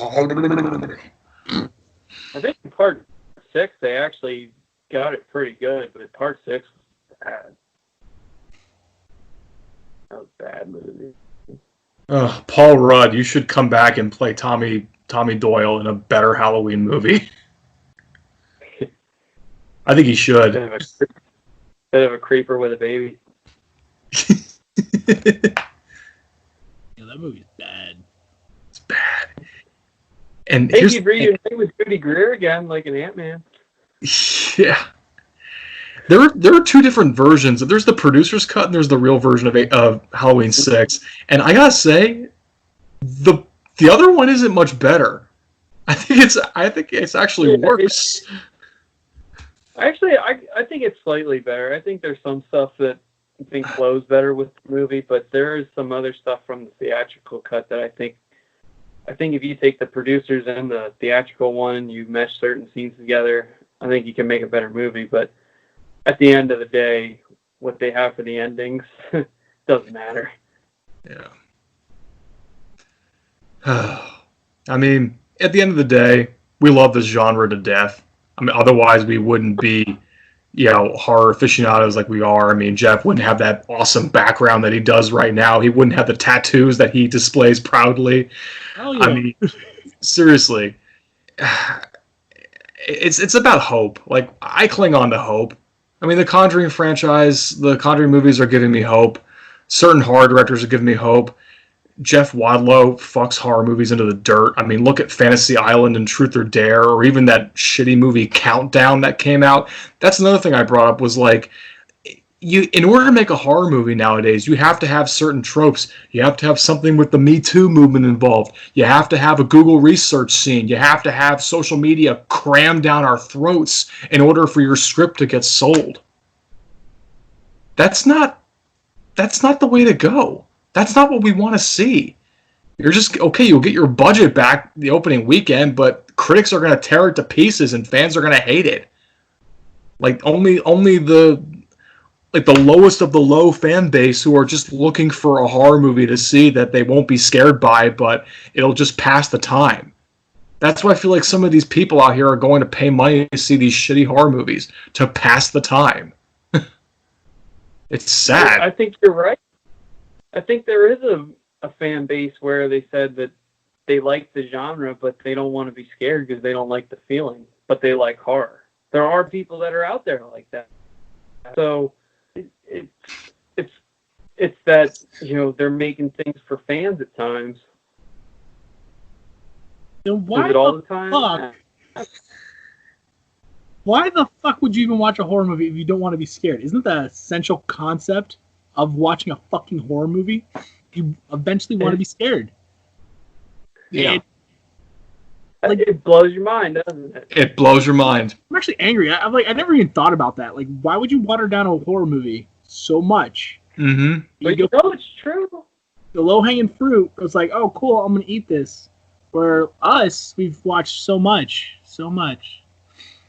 We're just like, what the fuck did I just watch? Yeah. There's nobody to like cling on to as far as main characters. Like, there's no Vincent Price or Christopher Lee and Peter Cushing. There's no Boris Karloff anymore, and Bela Lugosi. There's no Lon Chaney. I mean, Lon Chaney, look at like all the different characters he did. Putting on different makeup and playing all these different characters. Like, who do we have that does that? Like, the only one that comes to my mind is Andy Serkis, because he puts on the motion capture suits for a lot of movies now, but it's like, that's a motion capture suit. I mean, yeah, there is a degree of talent that goes into it. I'm not knocking that, but to go into full garb and to wear that stuff, like, I heard the guys in the Ninja Turtles movie say those Ninja Turtle costumes weighed 70 pounds. All right? Peter Weller's RoboCop costume didn't even work. He was supposed to originally move like a normal person, but because the suit didn't work properly and he was so stiff and tight, he had to talk with a mime and said, use the restrictions of the suit, and that's what gave like the robotic clunky moves. Mm-hmm. It's like, imagine actors have to go through at times. Then now it's just, here's this motion capture suit, here's a fake image. The closest thing I can think of is Derrick Myers, who we just talked about ago. He's not really a household name, but he's this big hulking guy that plays a lot of different creatures. He's played a Predator. He played Jason. He's Swamp Thing. He's a very good creature actor, but he's not really a household name like Peter Cushing and Christopher Lee and things like that, because I guarantee if you mention his name, people are going to say, who? Who is that? Yeah. And you show a picture of him, like, oh, that guy. Yeah, okay. Him. I would say another one would probably be Kane Hodder, because he's been in so much, mainly as a stunt guy, but now he's doing more as a creature guy. I guess the best way to explain it. But yet, I would say if you think about it, he is always going to be Jason to us. Like, even when he did the Hatchet series, was he Hatchet? He was Hatchet. Okay. It was Victor Crowley. Like, that was a horror fanboy making a slasher film. Mm-hmm. But getting Jason to play that monster was probably the best thing. And of all things, making it practical kills, where we haven't even talked about practical kills compared to CGI, which we'll probably never get into because that's a whole nother episode. I mean, Tom Savini is a makeup god, and he'll always be. Like, I can't say enough cool things about this guy because he did a lot, and he's still doing a lot. Yeah. He made Friday the 13th better than what it could have been. I think he elevated that movie quite a bit with his ingenious makeup for the kills. Like, well, how about we do it this way? What if we have the spear coming through Kevin Bacon's throat looking like this? Or what if we have this practicality with the hatchet going through the head? I mean, that was like all him. That was all him. It's the same thing with Stan Winston when he took on Terminator. That movie would not be the same if it wasn't for him and his special effects team and how they brought that endoskeleton and the makeup to life. Just goes to show, like, yeah, the money's really cool and it's great to be rich, but unless you actually make a movie and realize the hard work that does go into it, I mean, shit, you could make a 2-minute movie and it could take 3 to 4 weeks. You know, I mean, you could have problems with lighting. You may not have everything on set, and and then yet when you're having stuff like fake weapons and ammo and costumes that are elaborate, explode makeup, and if parts of the makeup or costumes fall off, then you got to redo another take or make sure the sound. Like, there's so much that can go wrong into a movie. It's not an easy process like everybody says, like, oh, hey, here's the camera, shoot, all right, you're good. No, it's not like that. I mean, you really got to have a love for it, and if you don't, you're going to make shit. I mean, you can put your heart into it all you want. Hell, Tommy Wiseau put his heart in the movie The Room, which is supposed to be a drama, and it is like this unintentional comedy, because it is just so damn bad you cannot believe this movie got made, and it's this great comedy movie now. That wasn't its intention at all, but you could tell they had no idea what the fuck they were doing, and just by chance people saw it and were like, man, this is the greatest comedy ever. And now he's a name to some people. It's like, oh my god, he's the new Ed Wood. Yeah. He's the new Ed Wood. But he did put heart into it. Like, he did have a sense of care. Like, the only thing you can really say about it. That's not saying much, but, I mean, yeah. All right, as we're going to start wrapping this up, I know we're getting a little long-winded again, but this is one of the top subjects that we will talk about till, I'm running out of breath. Ears are falling off or bleeding, who knows? But as of now, I would say 2010 to 2020. Wow, we're in 2020. God, I feel old. All of us have seen like almost a resurgence again once horror's starting to pick up. We aren't really getting the slashers back. We are getting more of the supernatural aspect, the Conjuring, stuff like that. But more recently, I've seen a lot more Stephen King movies, which have been hit or miss because, Stephen King's an amazing writer, but his movies are kind of shitty. And then Jordan Peele is the one that kind of catches me off guard every time because he's a comedy writer who is writing horror movies. Don't get me wrong, what the hell's his name?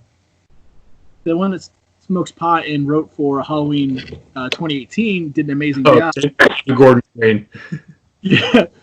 And I was like, he did an amazing job with that. So I was like, I wasn't expecting Jordan Peele's movie. Like, when I saw Get Out, I was not expecting it to be like this whole supernatural thriller, like it totally fucked with my head. I was like, oh, I was like, cool. I thought it was gonna be like all this undertone stuff, which is in there. You gotta look for it, but it's not like what it was. Man, I enjoyed it. Like, I watched Us twice because the first time I didn't enjoy it at all. I'm like, this is kind of stupid. And then when I watched it the second time is when I was like, oh, all right. I started picking up on the little stuff. So, but my problem with Stephen King's movies right now is we just recently got, I think I actually complained about this during the Q&A, was It Chapter 1 and 2, and then when we get the shitty remake of Pet Sematary. Come on, that one alone pissed me off because it took 45 minutes to get to the fucking point. An hour and a half. I don't need 45 minutes for him, the doctor, to get to fucking work. All right? We had a movie, the original movie, which was fucking longer, got to the point after 10 minutes. But as we're getting a whole shit ton of Stephen King thrown at us, which is cool. Like, he writes a lot of books. I love his books.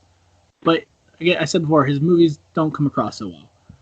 I was happy to see that they brought back one of my personal favorite movies that is off of his, is Creepshow. Them doing it as a show, I thought was fantastic. And it kind of put me through for a loop because I'm like, is it going to suck? Because I'm like, it's been, 30 years? And now they're like, oh, we're going to do a sequel? Because, Creepshow 2 is good. Creepshow 3 was kind of shitty. And I'm like,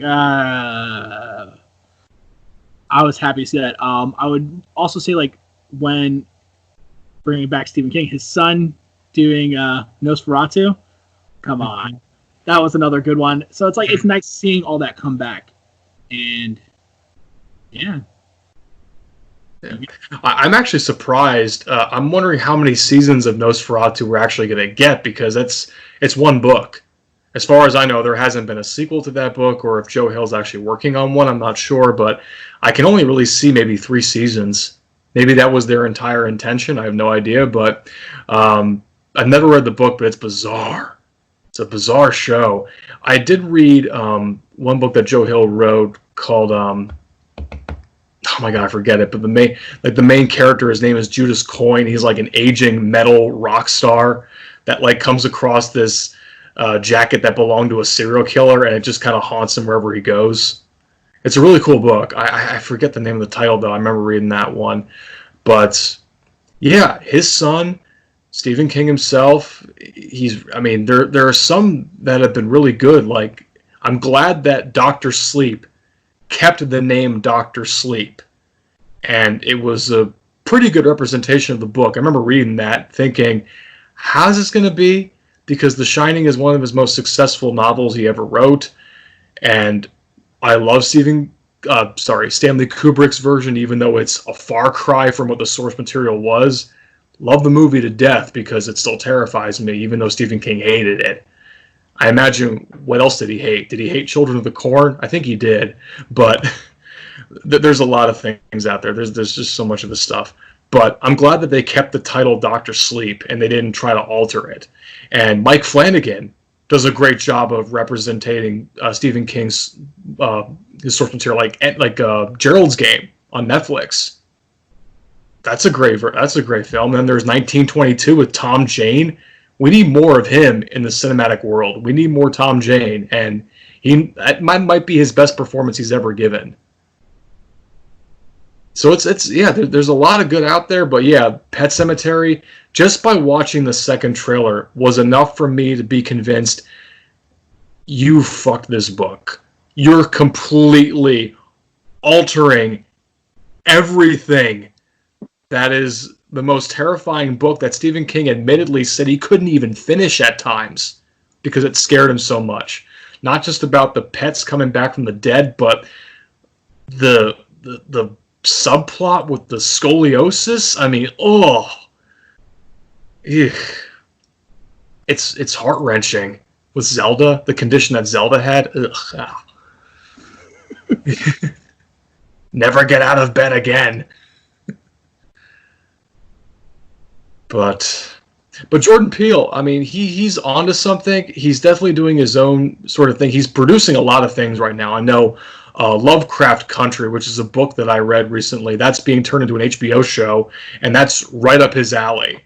The premise of Lovecraft Country, where it basically takes place in the 50s, I believe, and reading the title, you think it's going to be all about Lovecraft. It really isn't, but his realm and his monsters sort of play a part in it, but it's indescribable. But the book itself is pretty good, though. He's definitely doing a lot more producing things. I'm wondering what the next film he's going to direct is. I have no idea what it'll be or what it's lined up to be. People think he is directing Candyman, which he's not. He's the executive producer. I'm curious what it is. I don't know if that Twilight show, the Twilight Zone, is still going on CBS All Access. If that's been greenlit for season 2, I have no idea. But he's got a major hand in that as well. But yeah, it's he's doing some different things. It's not for everybody, certainly, but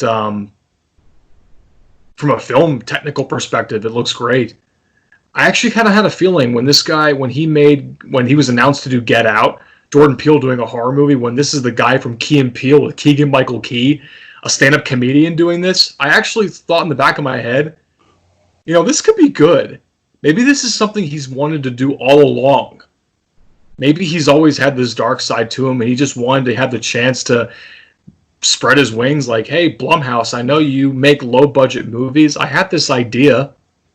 You want to just roll with it? And Blumhouse, for better or worse, they make some good content, and they made some really awful content. I mean, my God, they're making Jeff Wadlow relevant, which I don't know why they're doing that, but they are. So, Colin?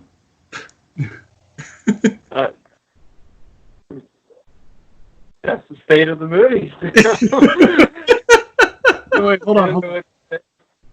Of all time, you're fucking speechless is right now. Normally you got something to say. I don't know what more to add. I mean, yeah, Jordan Peele's the man right now. Stephen King's content's been coming back. It's either on Netflix or they're doing a resurgence. I mean, The Haunting of Hill House was a popular thing. That was a Stephen King novel. No, it was Shirley Jackson. Oh wait, no, there was something else that I think had the same thing. Yeah, because Hill House, that was like the third version of it or something. Yeah, Shirley Jackson, the novel. Basically, things out there for me to keep track of, so I don't know. But yeah, I mean, that's horror's just been slim pickings right now, really, and yeah, I think I also think the way the ratings thing is and how everything's just very liberal, where people, nice, and movies just aren't. I remember Wes Craven even saying the MPAA was always an issue too, even when there were things in other movies that would get away with stuff. Like hell, I think they said originally they wanted Scream to be NC-17, and they cut so much out that and my God, that would never make any budget. That would never make any money if it was NC-17. He said they cut it so much at one point that they really weren't going to have any more movie left. And it wasn't until not Harvey, I think it was Bob Weinstein, went to the MPAA and said, what exactly is wrong with this? And they said, there's too much blood, too much violence, blah, blah, blah, blah. And then he said, but this is a comedy. This is making fun of horror movies. And then just like that, everything was okay. And so there's that story, and there's also I think it's a documentary called "This Film Is Not Yet Rated." Okay. Where it talks about how the MPAA is just a screwed up judging system. It's like what you may have really isn't all that bad, but in their minds it is, and a lot of these people shouldn't be on the board. Hash them and stuff, and then that causes it with horror movies. And I also don't agree with how Rob Zombie has his theatrical version and then his director's cut. Most of the time, honestly, I think his theatrical versions are better than his director's cut. And it's like, no, he had director's cuts. It's like, what? Well, then why would you even bother? If you know, like, it's like come to a point where it's like, you know, this is what your movie's gonna be, so why would you even bother? But I mean, even his stuff that he started, like, I think 3 from Hell, I didn't even finish that. It's supposed to be a sequel to House of 1,000 Corpses and Devil's Rejects. I have seen where horror's been embraced with, like, the atmosphere and the element in movies. You know, kind of like a Batman thing. The Crow's a big one, where they take horror elements, put it in, but it's really more like an action romance movie, really. Yeah. The best thing I can say about horror is keep CGI out of it. I think slashers will have a resurgence. I think as long as they're done and as long as stick to the protocol, like make it a tribute, but carry on, you know, like what the soul of the project is. Yeah. I did notice that there's been an awful lot of comics that actually like tell the stories, and I think that's pretty neat. And there's like other people that are telling stories through other mediums because we're not getting them in movies anymore. I think even Dan Aykroyd had said the same thing about Ghostbusters. Like, he's so excited to see what they're doing in comic books with Ghostbusters now. It's really cool. And it is really cool because you're seeing new ghosts, you're seeing new weapons. Sometimes it's not as much of a risk to put all that money into making a movie and then all of a sudden it bombs and you don't know what's going to happen. But I think if you start something and there's things that work, continue on with it. Don't do a reboot right away either. Because you just reboot after reboot. It's kind of like what we talked about when we were discussing DC stuff when they had a Batman versus Superman movie and Suicide Squad, and they gave us the crappy versions in the theaters, and they said, well, the extra footage in these director's cuts are actually better. Well, then why didn't you put it in? Why keep doing them? Why keep showing us these fuck ups and saying, hey, instead of fixing it, we're just gonna refix everything? Like, you don't have to go that far. Yeah. You know, they don't have to be modeled off of books. They don't have to be modeled off of real people and situations all the time. I think we can get something, you know, like Alien was something that was different. You know, Jaws is also considered horror, and it is. It's horror at times, that's for sure. I think we just have to be more open and accepting. I know you can say they tried with It Follows, but I just couldn't get into it. It's not for everybody. For anybody who doesn't know the movie It Follows is about somebody who a monster is on it, or some kind of soul monster, I guess, is like looking for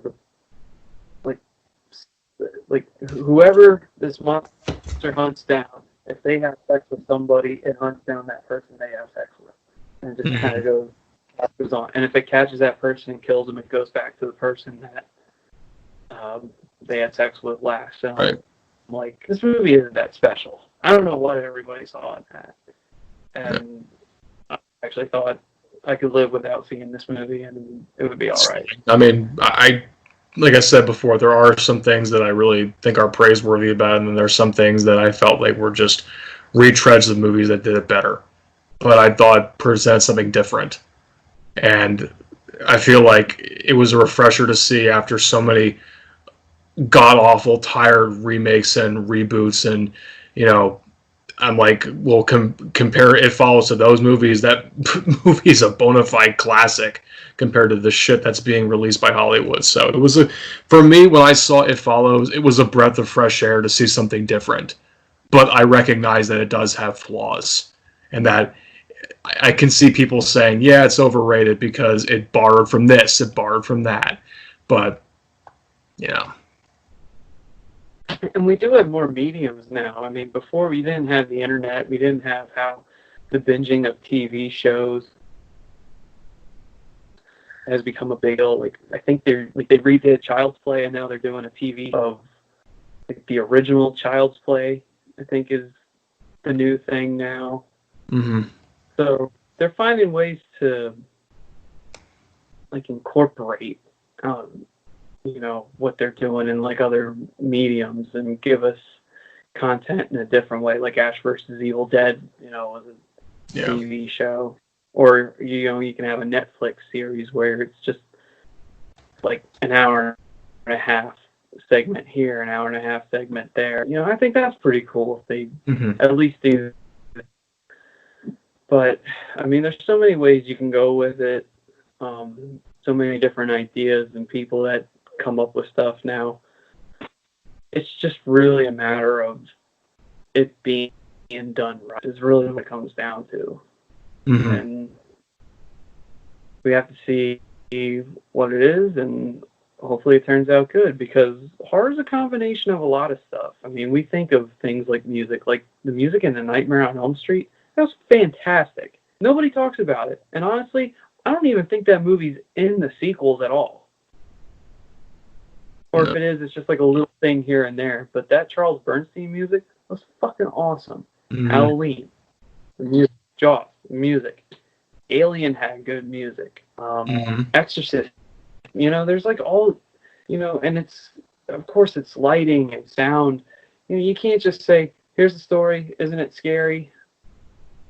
No, it doesn't work like that. Scores have kind of been lost. I mean, the only thing that comes to mind in terms of a score that's iconic nowadays in a franchise is actually the Saw franchise, where like with that first movie with the dun dun dun dun dun dun dun dun dun. Like when I hear that, I just think of Saw. I just feel like that's one thing you brought up that was actually really cool, is that like score really gives meaning and really gives light to these iconic horror movies, and that's kind of missing.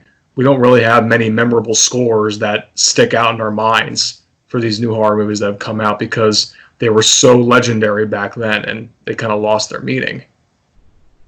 So, yeah. I totally fucking forgot about Saw, but I don't even consider that horror at this point.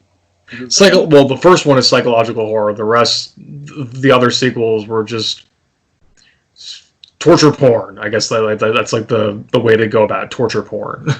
I mean, that's why James Wan and Lee Winnell want nothing to do with it, because it went off the rails after number 2. Yeah, it did. That's probably the hottest name in horror right now is James Wan. Like, I'm wondering what he's going to direct next.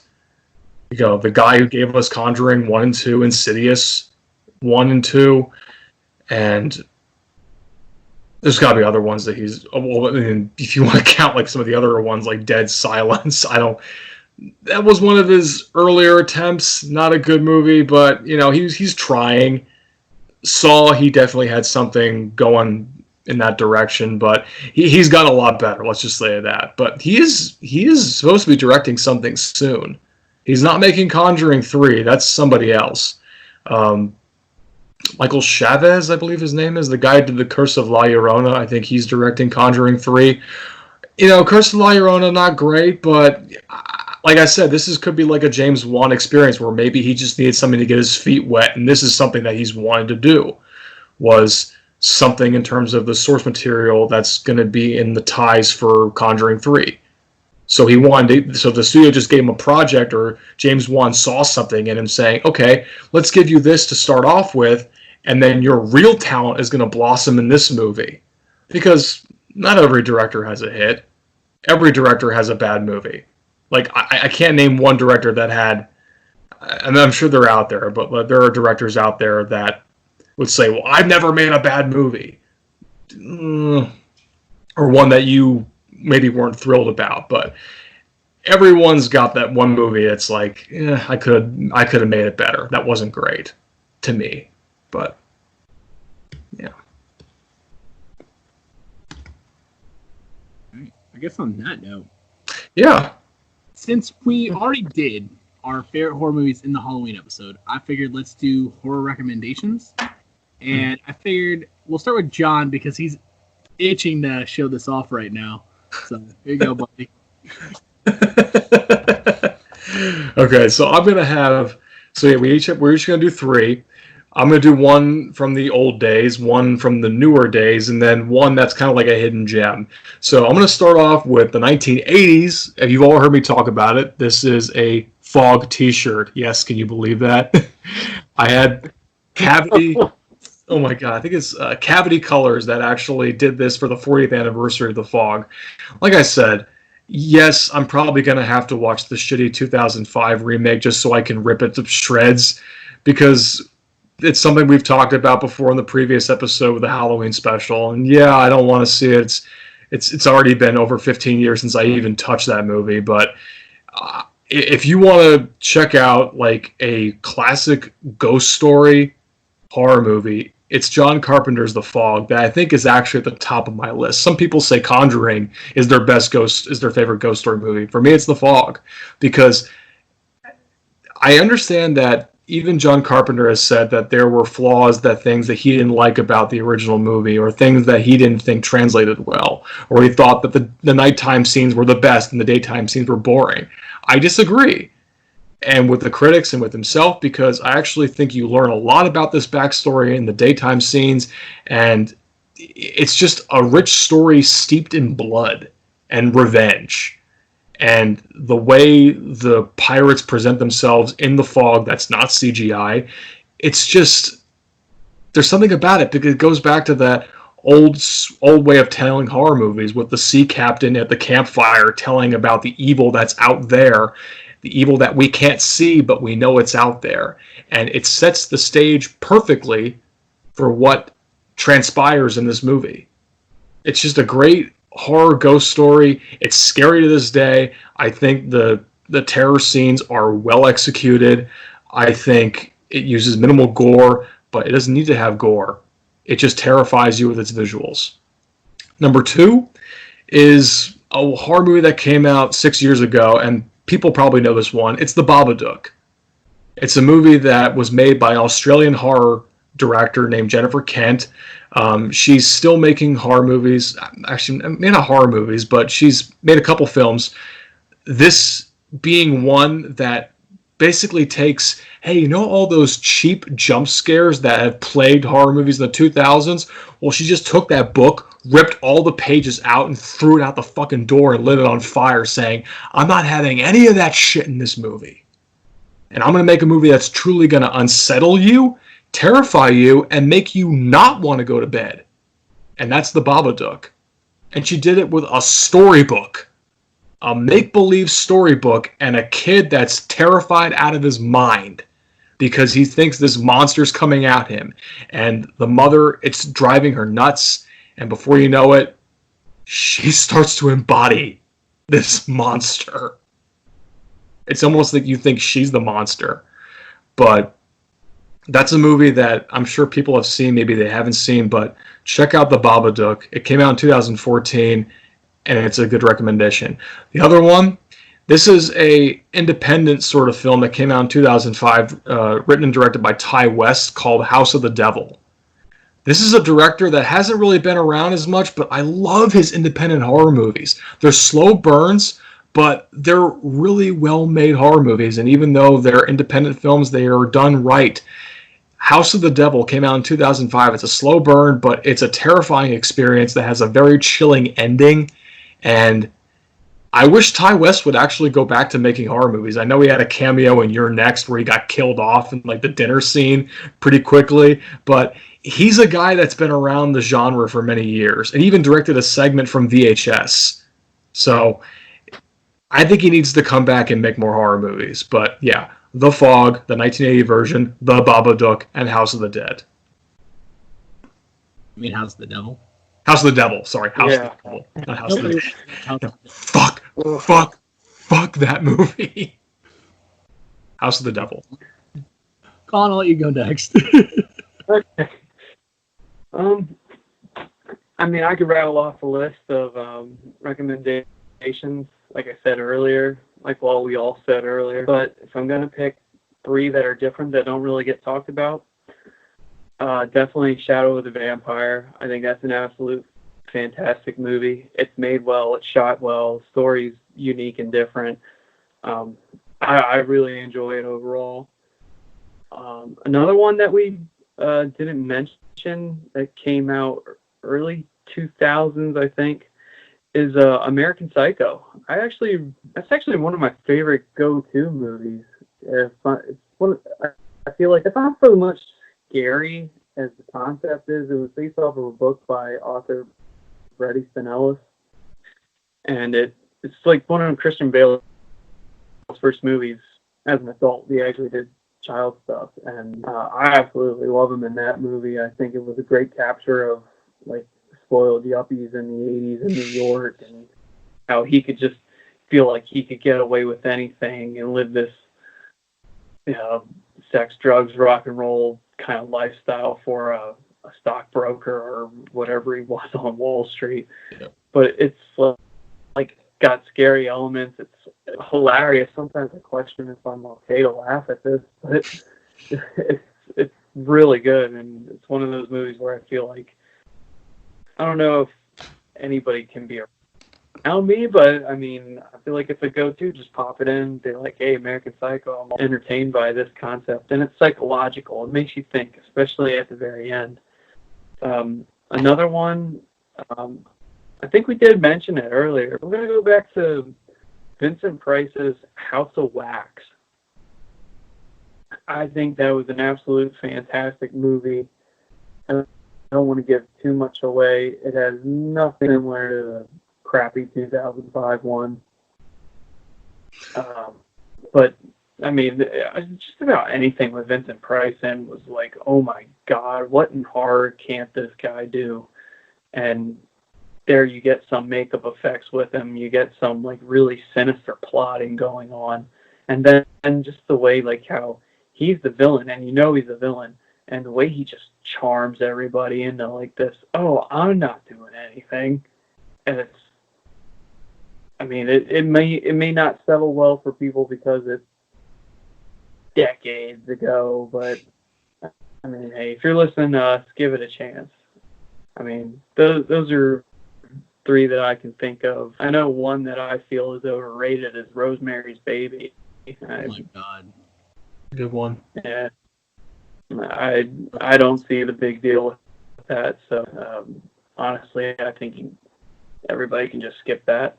I did come up with a couple others, but I don't know if Jeff's thinking of them, so I might just save them as honorable mention. All right, so I'm as I'm sitting here, I'm like thinking of 3 really good movies, but then I'm like, you guys are always gonna be like, oh, he's probably gonna go with George Romero. I thought about it, but you laugh, but it's true. But I'm gonna go with actually Adam Green's Hatchet, because that is an ultimate fanboy slasher flick that was a fan who made a horror movie. Plus, Kane Hodder's fucking awesome in it. It's a ghost story and a slasher movie. I guess that's the best way to explain it. But the first time you get to see Kane Hodder in Victor Crowley makeup, he literally rips a woman's head off from this direction. And I was like, what the fuck did I watch? Hell yeah. The second movie isn't really a horror movie. We never actually brought her up at all, which is surprising. I'm going to go with Elvira. That her first movie is funny as hell. It had a lot of horror elements, but she has always been intertwined with horror because she likes to make fun of it. And I cannot shut up during a fucking movie, so why the hell not? But this next movie I'm going to go with is a hidden gem. Like, I don't really hear too many people talk about it, but I think it's probably one of the best movies in the past decade. And it's 2015's The Witch, which before, if you remember, I bitched about doing research during a movie. That was one I ended up doing because as I'm watching it, I'm picking up on little hints. I watched it probably like 4 times now. It wasn't until probably the third time in, I actually started reading about the certain imagery I was using, because like they took the whole supernatural aspect of the movie and they made it plausible by you can actually see on the corn in the house and in the forest that there's a fungus growing that makes them hallucinate, and that's what might have caused all the shit that happened in that movie. Granted, the goat killing people, that probably was what happened. Black Billy. Yeah. And I was like, there's so many honorable mentions. Like, we could be here all fucking night, dude. I got a wall full of horror movies. Literally. I was like, I'm just going to do a couple honorable mentions of, I would say, even shows, because I'd say go with The Last Drive-In. That's another one that takes a horror movie and talks about it almost in the concept of what we've been doing with the show. And I've seen a lot more horror movies through that, but some of them have been shitty. Oh my god. Colin, you got any honorable mentions you were talking about? Black Christmas. I think that's a really solid movie to watch. The original. And, Black Christmas. yeah. Oh yeah. Yeah. The original was actually a lot better than what I thought. I was just gonna watch it thinking, I've seen some clips about, but no, actually, the more I watched it, I thought, damn, this is a lot better than, and I was happy. I was like, yeah, all right.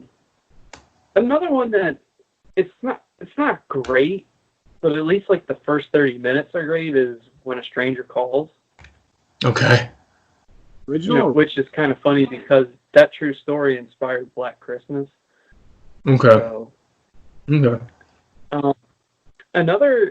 Another real quick one that I wanted to say that a lot of people don't realize because it's a sequel, and I saw a couple interviews where people were talking about it and said, yo, everybody should really give this movie. It's actually Psycho 2. I was really surprised about how good Psycho 2 is. Cody Leach, YouTuber, he has really good horror reviews, and he was the one who did a rundown of, like, there's 4 Psycho movies altogether. I didn't even know that. I barely knew there was a second one. And like he said, they're actually not all as bad as what you would think they are. And all of them really aren't. I mean, I didn't see Gus Van Sant, but Anthony Perkins is in all 4 of them. And the second one was a pretty solid sequel. So, there's a couple others I can mention. Aliens, but it's actually more action. That's more action, yeah, if you ask me. Yeah, definitely. Yeah. It has horror elements in it, though. Oh, yeah. I mean, there's tons of other movies that have horror elements. I mean, fuck, dude. Tim Burton's Sleepy Hollow, that was another great one that I think gets underrated. Oh, another one is From Hell. I'm a huge Jack the Ripper fan, and From Hell has Johnny Depp in it, and it was about the Jack the Ripper murders, and I think that's very underrated itself. It was like the first time I ever saw an ending in a movie like that where I said, holy fuck. And then I saw a lot of other movies after that just kind of copied what that was, and I was like, oh dude, I saw this in From Hell and it was done better. But that starred Johnny Depp and Heather Graham, and it was about Jack the Ripper murders, and I really like that one. I haven't watched it all. I should. I really like that. Nice. The one that actually just came to mind not too long ago, my mind, a recommendation is a movie that came out in the 70s called The Legend of Hell House, which is based off of Richard Matheson's novel Hell House. I know it gets a lot of comparisons to The Haunting, but it's a very, very different novel about a paranormal investigative team trying to debunk if this house really is indeed haunted. It's just it's a PG horror movie in the 70s, but it's unsettling. Roddy McDowall's in it. He plays a victim that survived the attack, and he's going back to try and work with another team of people to try and debunk if the house really is haunted or if people were just going insane from either hallucinations or drug use or anything like that. But yeah, The Legend of Hell House, that's a pretty unsettling movie that gets overlooked. Try to think of another one that came to mind. It was actually a really good anthology horror movie that came out a couple of years ago called Ghost Stories. The actor who played Bilbo Baggins in the Hobbit films, what is his name? Somebody help me out here. Martin Freeman. It's a British anthology horror series called Ghost Stories, and he's in it. And it really has a lot of twists and turns. It's a movie that you would find on IFC at midnight, and it really does mess with your mind as to how the stories correlate with one another. It's really good. I recommend that one as well. Those would probably be my two. What the hell are you laughing at? Can't remember saying Bilbo Baggins. Somebody help me out. Oh my god. Oh my god. Son of a bitch. Alright. On that note, I would say if you want to check out any documentaries that we've probably mentioned, but deal with a lot of 80s horror, I would go with what is it? Never Sleep Again is a Nightmare on Elm Street documentary. It is roughly 4 hours long, but it's worth it. Yeah, it's worth it. The second one is the Crystal Lake Memories. That one's all the movies. It's 8 hours long.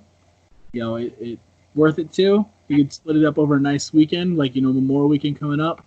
And the third one I recently just got was called In Search of Darkness. It is easily 5 hours long, but it just is 80s horror movies. It deals with it from 80 to 89, and I really enjoyed watching it. I just wish they would have touched a little bit more on certain things. My favorite parts were more or less dealing with the soundtracks and the makeup effects. But like I said, we could spend all night talking about movies. I'm glad you guys took the time to listen to us. Even though we are literally just three friends talking about movies, I enjoy the fact that you all enjoy listening to us. And we would love to hear back from you. We just did that Q&A, which I enjoyed. If you have already watched the first episode, you might have seen me fall off my bench in my kitchen. Enjoy that one. Because I remember I just watched a little bit before we started this that he put the scene in where I started bitching about my ass hurting. That was the end of the night. You're welcome, by the way. But honestly, I'm looking forward to going to the drive-in again. I know we're all looking forward just to get out and doing this, but right now you guys get to see our faces. May it be you're welcome or I'm sorry. But I believe we said it during the Q&A. I finally get to see all my mannerisms. You guys see it all the time. Now you guys get to see it. I am sorry for this. I am distracted as fuck right now. But I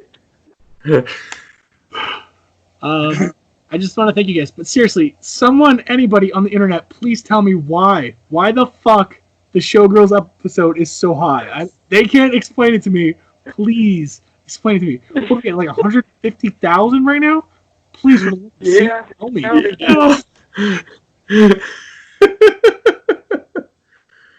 Showgirl parties. Seriously, if you guys love hearing me rant, just please give a suggestion. They will get me going to start. As you can see, the remake of Nightmare is probably my next one coming. Oh man. Good stuff. All right, boys. Anything else? I think that's it. I want to talk about the time. Geez, this was years ago, but I remember finding out that the house in Amityville, that was the Amityville horror house, was for sale. And I see Jeff lean over and just go, dude, fuck that house.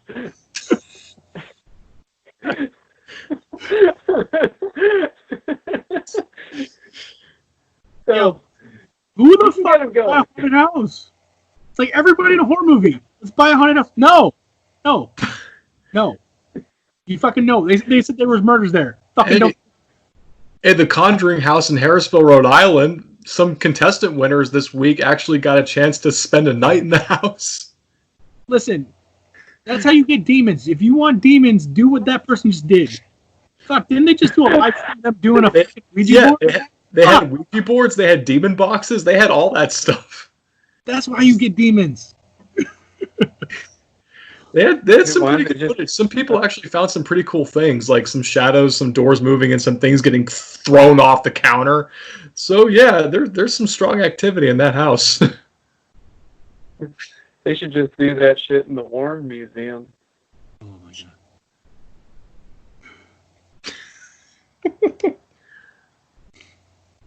Alright. Thank you guys for listening. I hope you enjoy it. Always come back. Like I said, you can find us on Facebook. I think we're on Twitter. We're on Twitter. Our emails are always on our videos. Just tell us what you guys like. Tell us what you don't like. And once again, sorry for whatever the fuck this is. I wake up with this. But God bless and thank you for listening. So with that, we'll sign off. This is Colin Peters. John Rochetter. And always Jeff Manfred. Thank you all once again.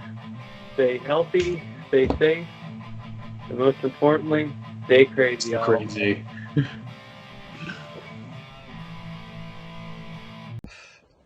Please, somebody help me.